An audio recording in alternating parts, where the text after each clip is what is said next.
வணக்கம், நான் உங்கள் ஜெயா. இன்றைக்கி நம்ம இந்த வீடியோவில் வர்ஜீனியா வுல்ஃப் எழுதின அ ரூம் ஆஃப் ஒன்ஸ் ஓனில் சாப்டர் 3, அதாவது ஷேக்ஸ்பியர் சிஸ்டர், இந்த சாப்டரோட சமரியாக பார்க்கலாம் வாங்க. வர்ஜீனியா வுல்ஃபை ஒரு டாபிக் கொடுக்குறாங்க, அதாவது விமன் அண்ட் ஃபிக்ஷன், இதை பற்றி நீங்கள் பேசுங்கன்னு சொல்லும் போது அவங்க என்ன சொல்கிறாங்கன்னா, பெண்கள் அதுக்கு அவங்க பெண் எழுத்தாளர்கள் இப்படி இருக்கும்போது பெண் எழுத்தாளர்கள் எப்படி வர முடியும்னா, முதல்ல பெண்கள் கையில் பணம் இருக்கணும். ரெண்டாவது, அவங்களுக்கு எழுதுறதுக்குன்னு ஒரு இடம் இருக்கணுன்றது அவங்க எழுதுறதுக்கான டேபிள் சேர் இருக்கிற ரூமையும் சொல்கிறாங்க, நேரத்தையும் சொல்கிறாங்க. இது ரெண்டும் இருந்தால் தான், அதாவது ஃபைனான்ஷியலாக இண்டிபெண்ட்டாகவும் இருக்கணும்.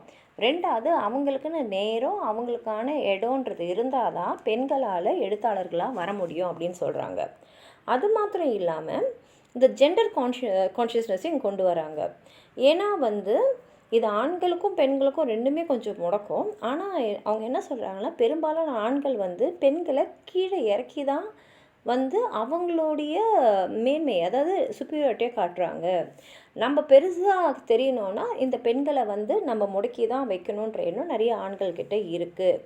அதனால தான் அவங்க என்ன சொல்கிறாங்கன்னா, பெண்களை நம்ம நிறைய எழுத்தாளர்கள்னு பார்க்கும்போது வெறும் ஆண் எழுத்தாளர்கள் தான் இருப்பாங்க. ஏன் பெண்களுக்கு எழுதுகிற அறிவு இல்லையா அப்படின்னு நம்ம யோசிக்கும் போது, ஏன் நிறைய பெண் எழுத்தாளர்கள் இல்லைன்னா, ஏன்னா முதல்ல அவங்களுக்கு தேவையான கல்வி அறிவை யாரும் அவங்களுக்கு அந்த காலத்தில் தரல. ரெண்டாவது, அவங்க என்ன சொல்கிறாங்கன்னா, பெண்களுக்குன்னு வருஷத்துக்கு ஒரு 500 பவுண்டும் ஒரு ரூம் ஆஃப் ஒன்ஸ் ஓன், திருப்பி சொல்கிறேன், அந்த ரூம்ன்றது இடமும் சேரும், நேரமும் இருக்கும். பெண்களுக்குன்னு அவங்களுக்கான நேரமும் இல்லை. இதுதான் இந்த மொத்த புத்தகத்துலேயும் சொல்கிறாங்க. இதில் சாப்டர் 3ல் அவங்க என்ன சொல்கிறாங்கன்னா, இந்த நரேட்டர்ன்றது அவங்க வீட்டுக்கு ரொம்ப டிசப்பாயிண்டடாக வராங்க. ஏன்னா அவங்க பிரிட்டிஷ் லைப்ரரியில் போய் இப்போ பேசுகிறதுக்கான மெட்டீரியல் வேணும் இல்லையா, அந்த கண்டென்ட்டுக்காக தேடி பார்க்கும்போது அவங்களுக்கு கிடைச்ச கொஞ்சம் உண்மைகளை வச்சு அவங்களால பேச முடியாது. அதில் அவங்க என்ன சொல்கிறாங்கன்னா, வரலாறை படித்து பார்த்தோன்னா வரலாறில் நடந்தது தான் இருக்குது, ஃபேக்ட்ஸ் தான் இருக்குது, ஆனால் ஒப்பீனியன்ஸ் இல்லை. அதை வச்சுக்கிட்டு நம்மளால் ஒன்றும் பண்ண முடியாது. அதில் அவங்க என்ன பண்ணாங்கன்னா, சரி நம்ம எலிசபெத்தன் ஏஜில் இருந்த பெண்களை, அதாவது இங்கிலீஷ் பெண்களை பற்றி நம்ம பார்க்கலாம். ஏன் அவங்க எலிசபெத்தன் பீரியட் எடுத்தாங்கன்னா, எலிசபெத்தன் பீரியடில் தான் இலக்கியம் அப்படியே மேலோங்கி இருந்தது, கோல்டன் பீரியட்னு சொல்லலாம். முக்கியமாக அது ஷேக்ஸ்பியரோட டைம். அப்போது ட்ராமாலாம் ஒரு பீக்கில் இருந்த ஒரு டைம்னு சொல்லலாம். அதனால் அந்த நேரத்தில் பெண்களும் பெண் எழுத்தாளர்களை பற்றி பார்க்கலாம் அப்படின்னு பார்க்கும்போது, அங்கே அவங்களுக்கு என்ன தெரியுதுன்னா, அந்த ஏர்லி மாடர்ன் பீரியடில் லீகல் ரைட்ஸ் கூட பெண்களுக்கு நிறைய சட்ட உரிமைகள் கூட இல்லாமல் தான் இருந்தாங்க. அதாவது அவங்களுக்கு ஒரு பவரே இல்லாமல், ஒரு ஆக்சுவலாக பார்த்தீங்கன்னா அவங்க என்ன சொல்கிறாங்கன்னா, அவங்களுக்கு நிறைய விஷயம் இல்லை. அதாவது நீங்கள் இலக்கியத்தில் பார்த்தீங்கன்னா நிறைய பெண் கதாபாத்திரங்கள் இருக்கும்.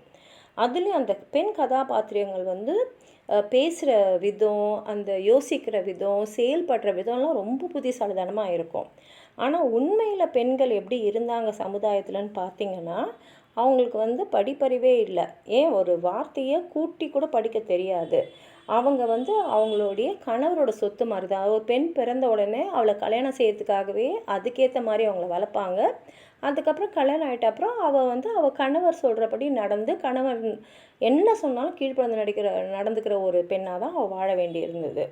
அப்படி பார்க்கும்போது என்ன அந்த ஹிஸ்ட்ரியும் ஃபிக்ஷன் அவங்களுக்கு கிடைக்கும் அப்படின்ற மாதிரி தான் அவங்க யோசிக்கிறாங்க. இப்போது இந்த மாதிரி ஒரு சூழ்நிலையில் பெண்கள் இருக்கும்போது, ஷேக்ஸ்பியர் காலத்தில் ஷேக்ஸ்பியர் மாதிரியே இன்னொரு பெண்மணி எழுத வராங்கன்னா, அவங்களுக்கு ஷேக்ஸ்பியர் ஆணுன்ற ஒரு காரணத்துக்காக கிடைச்ச பல அங்கீகாரங்கள், அது ஷேக்ஸ்பியரோட இன்டெலிஜென்ஸை, அவருடைய ட்ராமாஸை எல்லாம் விரும்பி பார்த்தாங்க. ஆனால் அதே அளவுக்கு ட்ராமாவை ஒரு பெண் எழுதுனா அவளுக்கு அந்த சந்தர்ப்பமே கிடைக்காது. அதனால் இதை நமக்கு புரியணுன்றதுக்காக அவங்க என்ன பண்ணுறாங்கன்னா, ஷேக்ஸ்பியருக்கு ஒரு கற்பனையான ஒரு சகோதரியை க்ரியேட் பண்ணுறாங்க. அந்த சகோதரிக்கு ஜூடித் ஷேக்ஸ்பியர்னு பேர் வைக்கிறாங்க. இப்போ இந்த ஜூடித்தும் ஷேக்ஸ்பியர் மாதிரியே அவ்வளோ புத்திசாலி. ஆனால் எவ்வளோ புத்திசாலித்தனம் இருந்தாலும் அந்த காலத்தில் பெண்களுக்கு படிக்கிற வாய்ப்பு இல்லாமல் இருந்தது. அதே சமயத்தில் அவங்க சரி படிப்பில், ஆனால் ரொம்ப புத்திசாலி. அதனால் அவங்களுக்கு கிடைக்கிற நேரத்தெலாம் நம்மளால் ஏதாவது க்ரியேட் பண்ணலாம் அப்படின்னு நினச்சி செய்கிறாங்கன்னு வச்சிங்களேன். இப்போ அவங்க எப்படின்னா, அவங்க அப்பாவோட செல்ல பொண்ணாக இருப்பாங்க, ஆப்பிள் ஆஃப் அ ஃபாதர்ஸ் ஐன்னு சொல்லுவாங்க. ஆனாலும் குடும்பம் எப்படி அவங்கள வளர்க்கும்னா, சமுதாயத்தில் ஒரு பெண் எப்படி வளரணுமோ, என்னென்னலாம் தெரிஞ்சுக்கணுமோ, எப்படி இருக்கணும் வீட்லேயோ, அந்த மாதிரி தான் வளர்ப்பாங்க. ஆனால் அவளுக்குள்ளே இருக்கக்கூடிய அந்த திறமையை வளர்க்கறதுக்கு எந்தவித ஒரு பையனோ இல்லை ஒரு உதவியோ இல்லை வழி கூட விட மாட்டாங்க. அப்படிப்பட்ட நேரத்தில் அந்த பெண் நம்ம எழுத்தாளர் ஆகணும்னு நினச்சிட்டு எதையாவது எழுதுனாங்கன்னா அதை அவங்க ரகசியமாக தான் செய்யணும். எழுதி முடிச்சிட்டோடனே அவங்க எழுதுனதை ஒன்று அவங்க ஒழிச்சு வைக்கணும், இல்லைன்னா யாராவது பார்த்துருவாங்கன்னு நினச்சி கொளுத்தியே போட்டுடணும். ஏன்னா அப்படி அவள் எழுதுறது தெரிஞ்சதுன்னா அவள் பயங்கரமாக குடும்பத்தாரால் தாக்கப்படுவாங்க. அதே சமயத்தில் அந்த பெண்ணை ரொம்ப சின்ன வயசுலேயே திருமணமும் பண்ணி அனுப்பிச்சிடுவாங்க. அந்த பெண் போய் அவங்க அப்பா கிட்டே போய் இல்லைப்பா எனக்கு இப்போ கல்யாணம் வேண்டாம் அப்படின்னு சொன்னால், யார் செல்ல மகளாக நினச்சி வளர்த்துட்டுருக்காரோ அவரே போட்டு நல்லா அடிச்சுடுவார். இப்போ அந்த பொண்ணும் ஓடி போயிடுறா வச்சுங்க. ஏன்னா நமக்கு எழுதுகிற திறமை இருக்குது, அதை வச்சு நம்ம எப்படியாவது வந்துடலான்னு சொல்லிட்டு ஓடி வந்துடுறாங்க வீட்டை விட்டு. அவங்களுக்கு நடிக்கணும்னு ஆசை இருக்குது. ஆனால் அந்த காலத்தில் பெண் வேடங்களை கூட ஆண்கள் தான் நடிச்சிட்டு இருந்தாங்க. அதனால் ஒரு பெண் நான் நடிக்கணும்னு சொன்னால் அது பயங்கரமான ஒரு கேலிக்குரிய பொருளாவோ இல்லை கேவலமாகவோ தான் நடத்தப்படுவாங்க. அதனால் கடைசியில் என்ன ஆகிடும்னா, இவங்க தேட்டராக போய் நடிக்கிறதுக்கு வாய்ப்பு கேட்குறாங்க இல்லையா, அப்படி ஏதாவது ஒரு தேட்டர் மேனேஜர் சரி உனக்கு ஏதோ வேலை தரேன்னு சொல்லிட்டு எடுத்துக்கிட்டு அவங்கள ப்ரெக்னென்ட் ஆக்கிடுவாங்க. அதுக்கப்புறம் கடைசியில் அந்த பொண்ணோட நிலைமை என்னென்னா, தற்கொலை பண்ணிக்கிறது தான் அவங்க வாழ்க்க முடியும். இப்படி தான் ஷேக்ஸ்பியர் காலத்தில் எவ்வளோ புத்திசாலித்தனமான ஒரு பெண்ணாக இருந்தாலும் அவங்களோட முடிவு இப்படி தான் ஆகும் அப்படின்னு இவங்க சொல்கிறாங்க. அதே சமயத்தில் எந்த பெண்ணாலுமே ஷேக்ஸ்பியர் காலத்தில் ஷேக்ஸ்பியரோட அறிவு அவங்களுக்கு இருந்தால் கூட மேலே வரணும்னு நினச்சி பார்க்கவே முடியாது. ஏன்னா அப்படி தான் இருந்தாங்க. அதை மீறி ஒரு பொண்ணு அவளை ரொம்ப இன்டெலிஜென்ட்டாக அவளோட ஜீனியஸை வெளியில் காமிச்சா, ஒன்று அவளை சூனியக்காரின்னு சொல்லிடுவாங்க, இல்லை லூனட்டிக் பைத்தியக்காரின்னு சொல்லிடுவாங்க. இல்லைன்னா அந்த பெண்கள் அதை மீறி நான் எழுதணும் அப்படின்னு முடிவு பண்ணாங்கன்னா கண்டிப்பாக அவங்களுடைய சொந்த பேரில் எழுதவே முடியாது. அனானமஸாக வேற ஒரு பேர், முக்கியமாக பார்த்திங்கன்னா ஆண்கள் பேர்லேயே தான் முக்கால்வாசி அப்போல்லாம் ஆரம்ப காலகட்டத்தில் பெண்கள் எழுதியிருக்காங்க.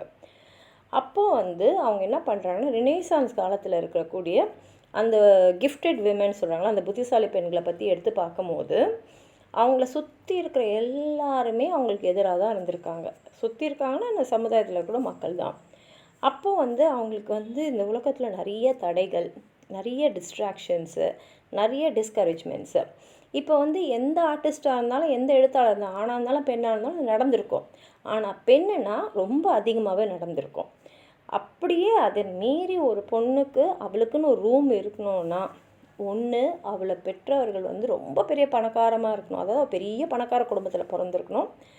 அப்போ தான் அவளால் இருக்க முடியும். ஏன்னா அப்போ கூட அவள் பணத்துக்கு மற்றவங்கள கிட்ட தான் எதிர்பார்த்துட்டு இருக்கணும். ஒன்று அவங்க அப்பா கிட்டேயோ, சகோதரர்கிட்டையோ, கணவர்கிட்டையோ, இல்லை மகன்கள்கிட்டையோ எதிர்பார்க்குற சூழ்நிலை தான் பெண்கள் அந்த காலத்தில் இருந்தாங்க. அதனால் அவங்க என்ன சொல்கிறாங்கன்னா, நம்ம மனசு, அதாவது இது க்ரியேட்டிவ் ஜாப், எழுத்தாளர் ஆகுறதுன்றது ஒரு க்ரியேட்டிவ் ஜாபு. அப்போ எந்த வித தடைகளும் இல்லாமல், வெளி தாக்கங்கள் எதுவுமே இல்லாமல் இருந்தால் தான் ஒரு பெண்ணால் எழுத்தாளர் ஆக முடியும்.